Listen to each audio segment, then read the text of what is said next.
नमस्कार। कभी सोचा है कि कौवे का बोलना या बिल्ली का रास्ता काट जाना, क्या ये केवल एक संयोग है या फिर प्रकृति हमें कुछ कहना चाह रही है? आज हम इसी रहस्य को समझने का प्रयास करेंगे और शकुन शास्त्र की रहस्यमयी दुनिया में प्रवेश करेंगे। ये संकेतों को समझने का हमारा प्राचीन भारतीय विज्ञान है। एक ऐसा प्रश्न जो मनुष्य युगों युगों से पूछता आया है, क्या प्रकृति हमें आने वाले कल के संकेत देती है? क्या सच में पशु पक्षियों का व्यवहार, आकाश में ग्रहों की चाल या हमारे अपने शरीर की थिरकन भविष्य की कोई झलक दे सकती है? इसी जिज्ञासा की जड़ों में ही शकुन शास्त्र का विज्ञान बसा हुआ है। तो चलिए इस ज्ञान यात्रा पर आगे बढ़ते हैं। सबसे पहले हम समझेंगे कि शकुन का वास्तविक अर्थ क्या है। फिर हम महान विद्वान वराहमिहिर के वर्गीकरण को जानेंगे। इसके बाद हम संकेतों के 4 प्रमुख प्रकारों को देखेंगे और अंत में ये जानने का प्रयास करेंगे कि ये प्राचीन ज्ञान आज के युग में कितना महत्वपूर्ण है।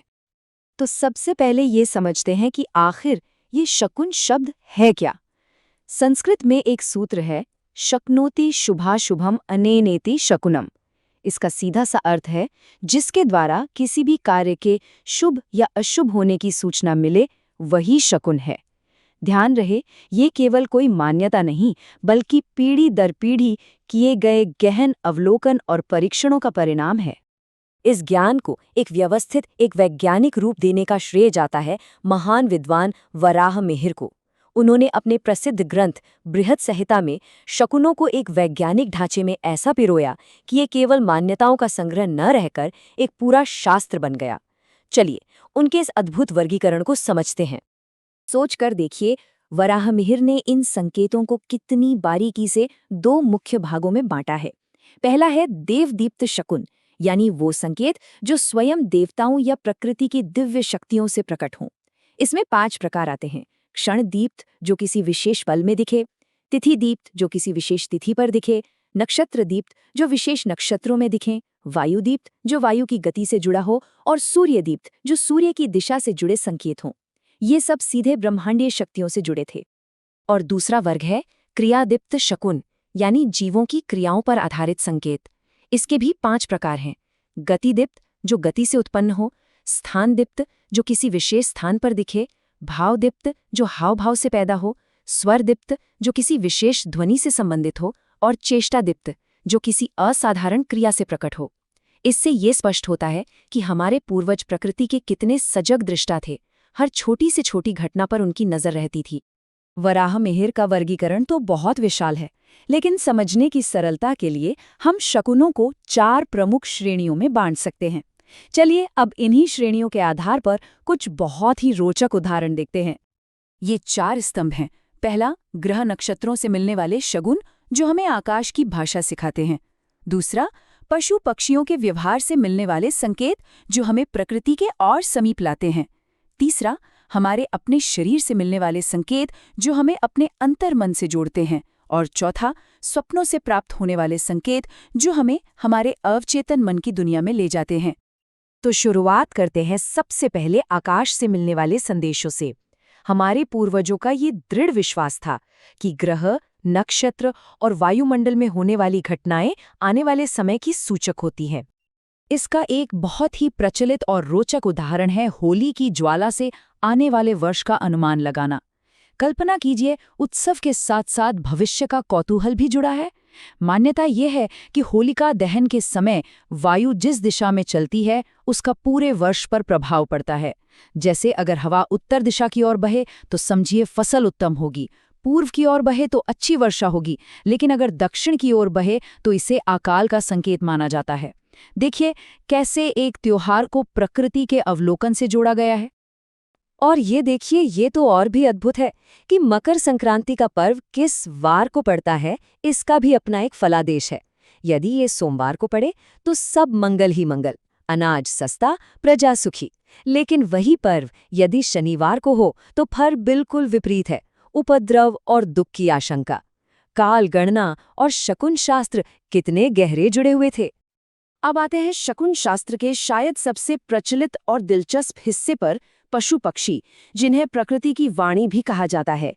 हमारे समाज में किसी भी कार्य के लिए निकलते समय दिखने वाले जीव जंतुओं के व्यवहार से शुभ अशुभ का अनुमान लगाने की एक गहरी परंपरा रही है।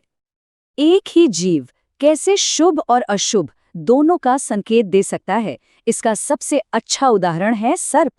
अगर यात्रा पर निकलते समय सर्प सामने आ जाए तो ये शत्रु से विवाद का सूचक है, अच्छा नहीं माना जाता। लेकिन वही सर्प अगर आपके दाईं ओर से बाईं ओर निकल जाए तो इसे कार्य सिद्धि का शुभ संकेत माना जाता है। देखिए स्थान और दिशा का कितना गहन महत्व है। प्राचीन काल में जब युद्ध और यात्रा का मुख्य आधार अश्व ही थे, तो उनसे जुड़े शगुन बहुत महत्वपूर्ण हो जाते थे। यदि घोड़ा उच्च स्वर में मधुर ध्वनि करे, आनंद से भोजन जल ग्रहण करे और अपनी दृष्टि दक्षिण दिशा में रखे, तो इन सभी चेष्टाओं को कार्यसिद्धि और विजय का प्रतीक माना जाता था। हमारे कई महाकाव्यों में इसका उल्लेख मिलता है। अब बात एक ऐसे पक्षी की जिसकी ध्वनि रात में तो सामान्य है, पर दिन में उसे अशुभ माना जाता है। उलूक यानी उल्लू। एक पुरानी लोकोक्ति है, बोले घूघू दिन के जाए, निश्चय नगर भगवे सोए। बोले घूघू घर पे जाए, पड़े विपत्ति खाली भह जाए। इसका अर्थ है कि यदि दिन के समय उल्लू बोले तो उस नगर या गांव के लिए ये अशुभ संकेत है, और यदि किसी के घर पर बोले तो उस घर पर विपत्ति आने की आशंका होती है।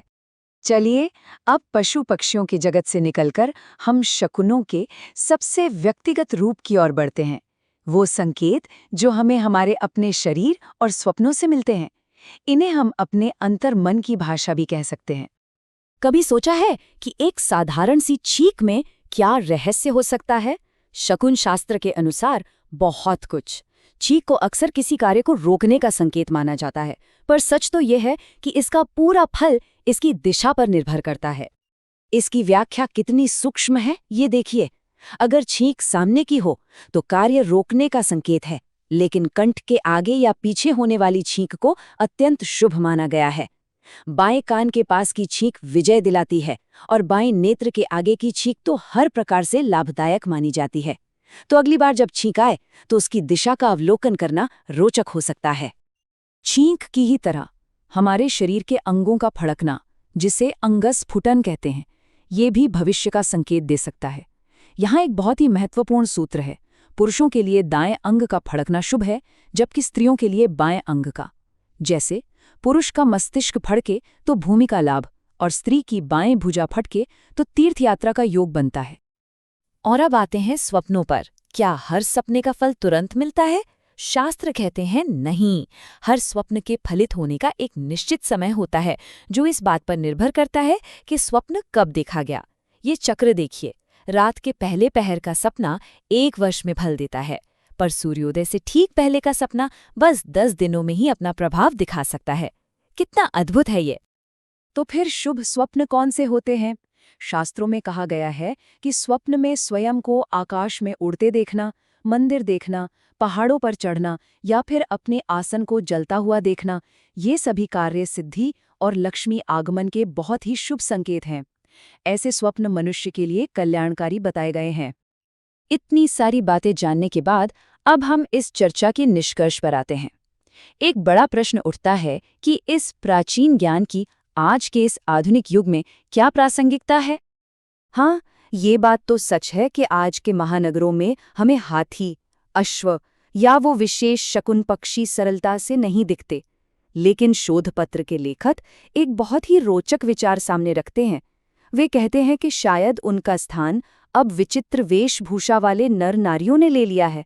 उनके मधुर या कर्कश शब्द, उनका आचरण, क्या ये भी एक प्रकार के आधुनिक शकुन नहीं हो सकते? संभव है कि हमें केवल अपने अवलोकन की दृष्टि को बदलने की आवश्यकता है। और इसी विचारोत्तेजक प्रश्न के साथ हम आज की ये चर्चा समाप्त करते हैं। क्या परिस्थितियां बदल जाने से ऋषियों के ज्ञान की ये धरोहर और शकुनों की सार्थकता समाप्त हो गई है, या हमें केवल प्रकृति की इस भाषा को फिर से सीखने की आवश्यकता है?